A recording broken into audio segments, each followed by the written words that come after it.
So you mean to tell me I paid $1,000 at the beginning of my training and it's a free something out here that I haven't even looked at? That's why I'm saying to you, you are preparing to take the LSAT. If you're watching this video, you are in the right place, because I'm telling you, you are miles ahead of what I was when I first started.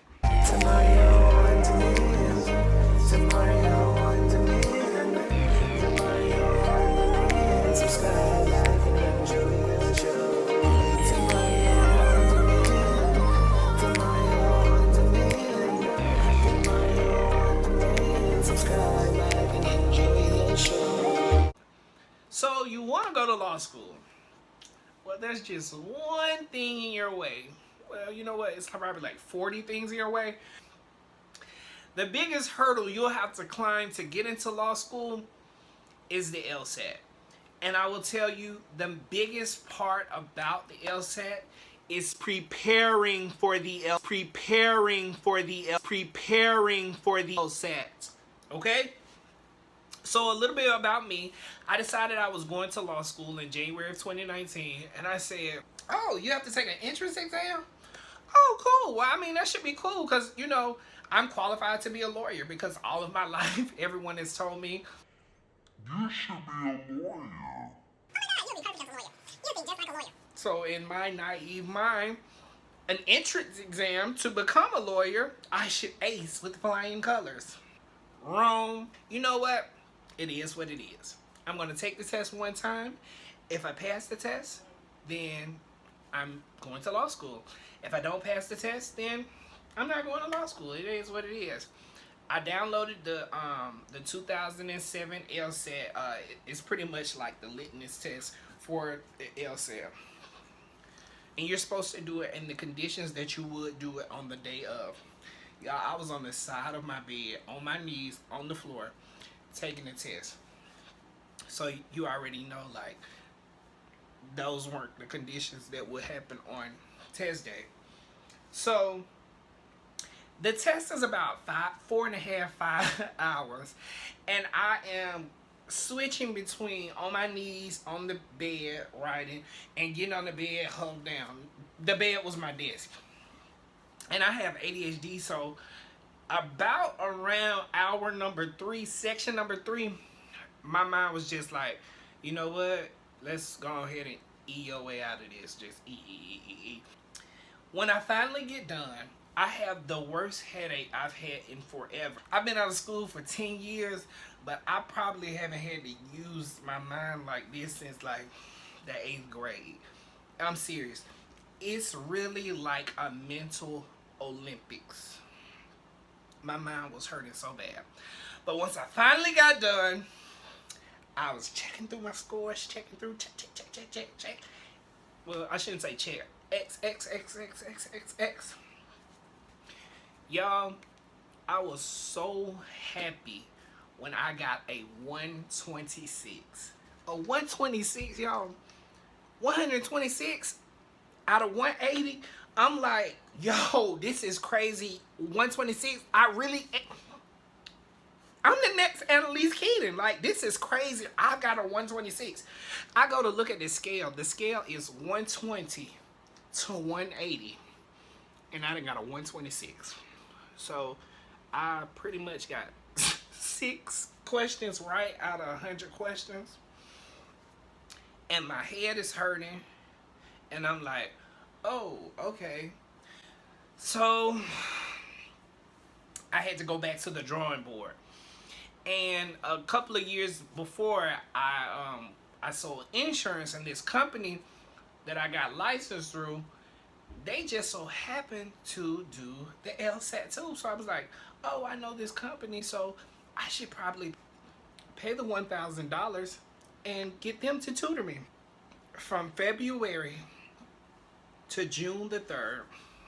So what's that, like 4 months? 4 months of studying day in, day out. 9 to 5. I'm studying, and it's kind of like an on-demand situation where you kind of looking at the videos and going at your own pace. It's different videos or whatever. I'm not going to tell y'all what company it is, but use your imagination. I was getting, the highest I would get is a 140. So let me just do a quick little something for you guys that don't know anything about the LSAT. So you got a 144 and below. It's pretty safe to say you probably not gonna get in school unless you got a 6.8 GPA. I'm just gonna be honest with you. And I was on my diagnostic test, I was coming up with a 140. And it's a 3-point variance. So that means I could possibly get a 143 or I could possibly get a 137. So either way it goes, I wasn't doing so hot. The LSAT is not something normal. You know how sometimes you can be like, you know what? I'm going to be so ready on test day. I'm going to be able to, it's going to be different and I'm probably going to get like a 160. No, that's not going to happen. I'm just here to tell you, you're just not going to look up like that. It's just not. So test day came. And you know, you're meeting everybody, y'all kind of like talking or whatever. You kind of got to talk to people because you don't have your phone. And so you kind of like making friends and trying to see, you know, how other people have been preparing and stuff. And everybody was just like, a lot of people were like seniors in college or whatever. There was a couple of older people, older than me. And I was just like, okay. So I'm just talking to people, listening.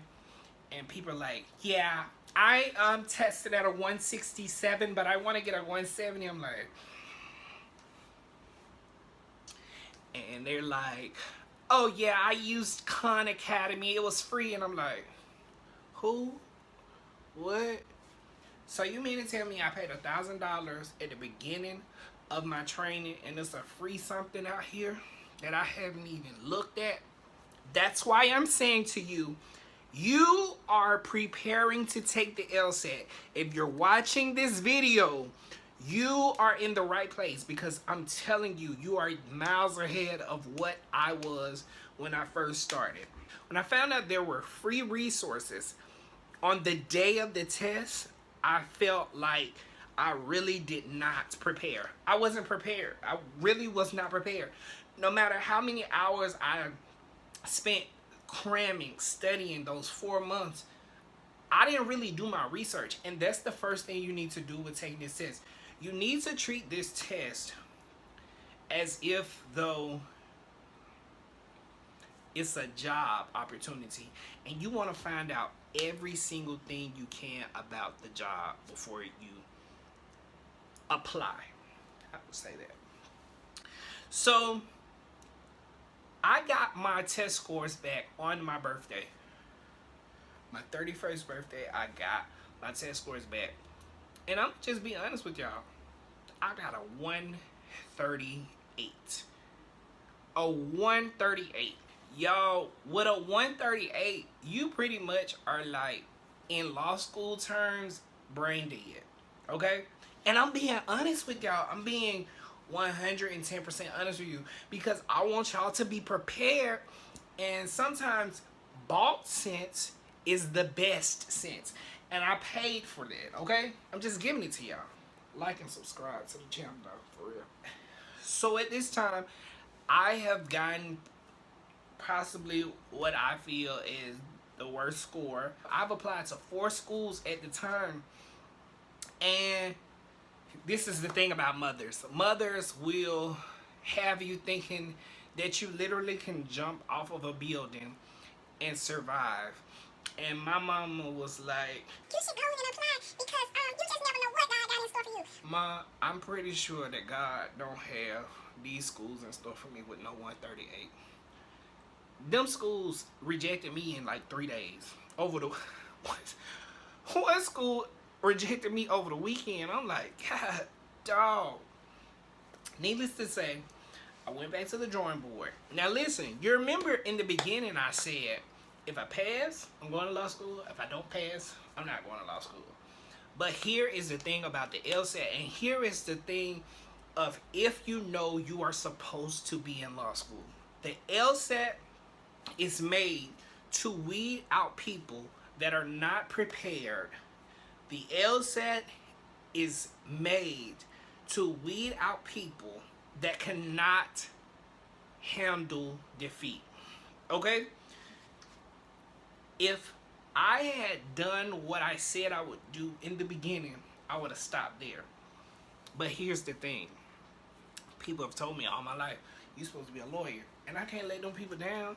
I'm supposed to be Olivia Pope. You feel me? You get what I'm saying? I can't let them down. I'm not a quitter. Even though I said in the beginning I was going to quit, I'm highly competitive. And so this time, what I'm going to do, I'm going to really prepare. Okay? Stay with me. So I said, you know what? I've been studying nonstop for 4 months, studying the wrong stuff. I'm going to take 1 month off. Then I'm going to get me a tutor. And I'm going to do things a lot different. I'm going to download that Khan Academy because it's free. I'm going to download that Khan Academy because it's free. And the link is in the bottom. That's where you're going to start, okay? That's where you're starting, okay? So this time around, I'm doing things differently. Y'all remember when I told you I prepared 4 months at first? I prepared and I was studying. However, I was still on social media and I was still giving social media my time. But this time around, I got off social media and I was studying and I was serious. And I was proactive and I was studying with a purpose. And the thing about Khan Academy is it tells you what areas you're good in and what areas you need to focus your attention on. So after this second time, after 4 more months of studying with a purpose, using my resources, I got a tutor, but that's a story for a different day. That's a story for a different day. When it was time to take the test in November, I was prepared, I was ready, and this time I was going to beat the LSAT's butt. Okay? So at the end of the day, the moral of the story here, kids, if you take nothing else away from this video, do your research on the LSAT. Prepare for the LSAT. Get Khan Academy. Get Khan Academy. Get Khan Academy. Okay? And if you do not pass the first time, take it again. Make sure you like, subscribe, and let me know how you like this video.